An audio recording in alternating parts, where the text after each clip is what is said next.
Nakiusap tayo dito sa mga residente na nakatira dito sa kabilang estero na palipad tayo dito ng drone para may update ko sa inyo yung pinagiba na mga pabahay ni Kapitan dyan sa kabilang estero lang. Dito tayo sa Alonso Street guys.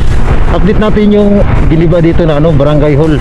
Nagkakalaga ng 19 million na barangay na pinatay dito sa gilid ng bangkita. Ayan na.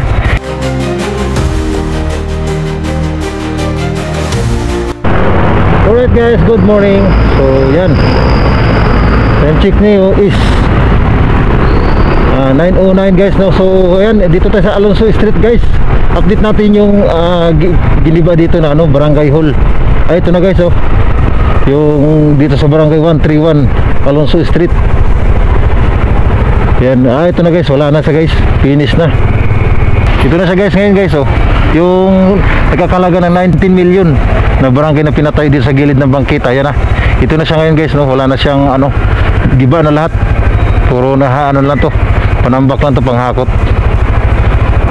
So yan yung update natin dito guys ngayon. Makahinga na yung maayos yung mga estudyante dito na nag-aral dito sa sa Arellano High School dito sa Manila.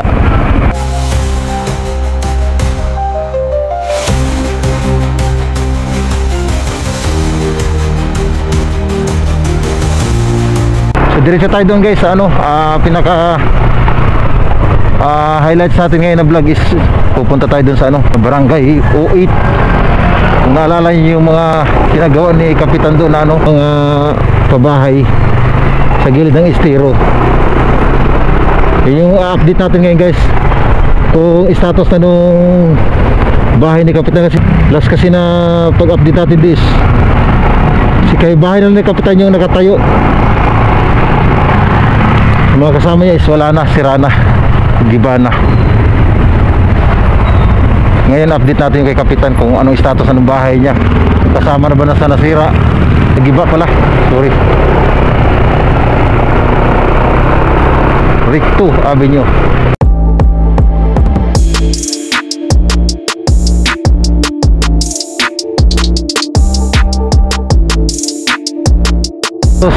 Tapat ng Tutuban Mall, kung naalala nyo. Malapit na guys, 3 minutes bago natin marating yung mismong location na pupuntahan natin.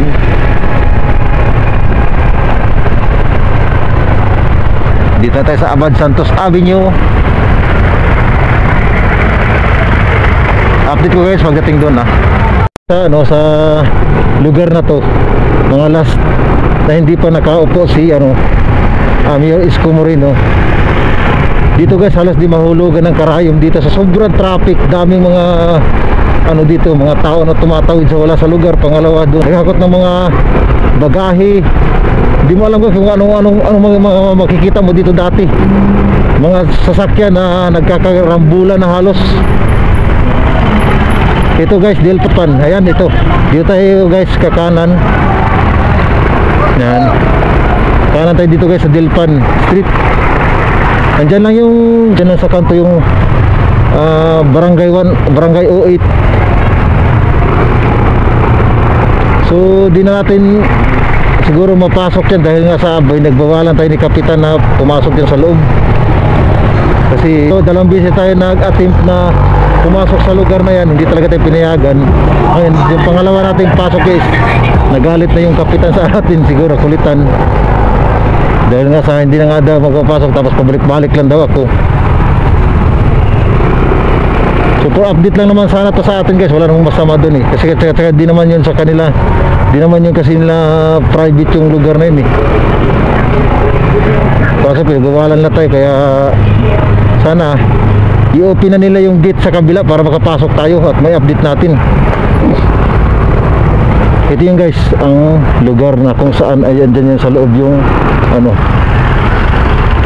kung lasan andyan lugar, mismo lugar ng barangay 08. Ito yung pinaka-entrada dito, pero hindi ito sakop ng barangay 08 guys kundi ang barangay 08 is dun sa looban pa. So ikot tayo dun sa kabila.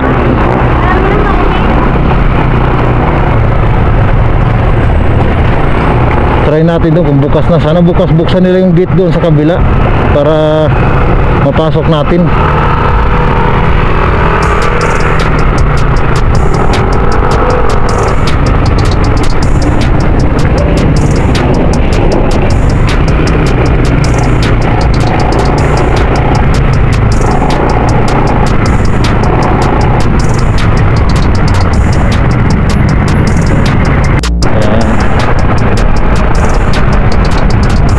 Turo ko sa inyo guys kung ano, kung saan yung gate na nasabi ko na sana buksan na nila para mapasok natin sila. Kasi ito yung dati talaga to guys na gate na sila lang mismo nagpadlock para hindi mapasukan na ng tao. Kasi nga ginawa lang parang private yung lugar nila eh.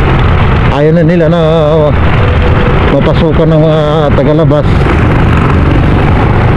na hindi naman totally sa kanila. Ito guys, oh, dito tayo sa Moriones Street Bridge. Ito guys, oh, sirado pa rin guys. Ito yung sasabi ko, yan. Kung lang yan guys, ito yung gate. Naka-close pa rin, oh. Close ba? Oh, close pa. Ayan guys, close pa rin guys, oh. So ito sana guys, diretso sana to doon sa ano, mismong barangay 1 o barangay 08 na pinagawa ni kapitan ng pabahay dyan na mga wala sa lugar. Ito yung gate na to, napapasok sana doon sa looban. Kaso hindi nga tayo makapasok dahil nga sa, yan, kita nyo naman, nakasirado na. So hindi ko alam kung kailan to bubuksan. Sana mapansin pa to ni, ano, ni Ayorme na maging open ulit to para madaanan ng mga tao. Pwede dyan tambayan sa loob dahil magandang loob dyan eh. Parang may mga ano guys, may mga matambayan pag tuwing hapon saka ano, umaga. So guys, ikot tayo dun sa kabila para magpalipad tayo ng drone. Hahanap tayo ng location na mapaliparan natin. Ito yung ano, kita nyo yun, oh, pumping station yun. Para yan sa magsala ng ano, basura. Malaking bagay kasi guys kung nagtatanggal ng mga basura.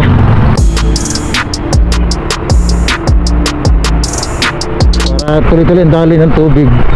Bukod doon sa blood control, isa din yan sa malaking pakinabang para makontrol yung tubig. So dito tayo guys, magpalipad guys ng drone. A few minutes later.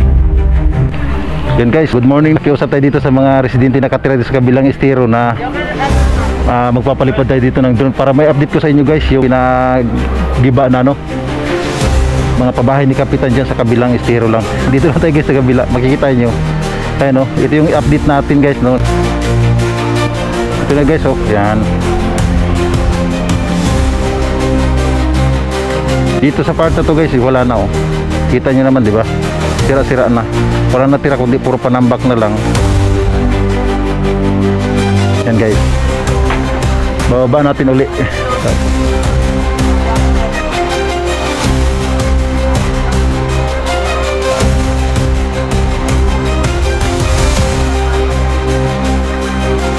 Ito yung pumping station guys, no, sa ano, sa mismo katabi, harap mismo ng bahay ni kapitan.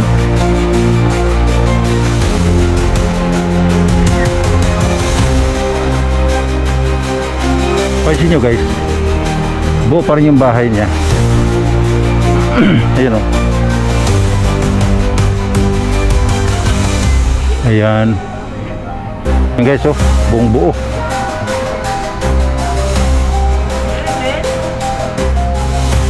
Naghihinayang siguro sila guys na ano, na sirain yung bahay. Yung mga second floor guys na ano, na bahay, wala na, iskelito na lang. Pansin nyo, ang natitira lang is yung bahay ni kapitan talaga. After 1 week, di pa talaga nagiba.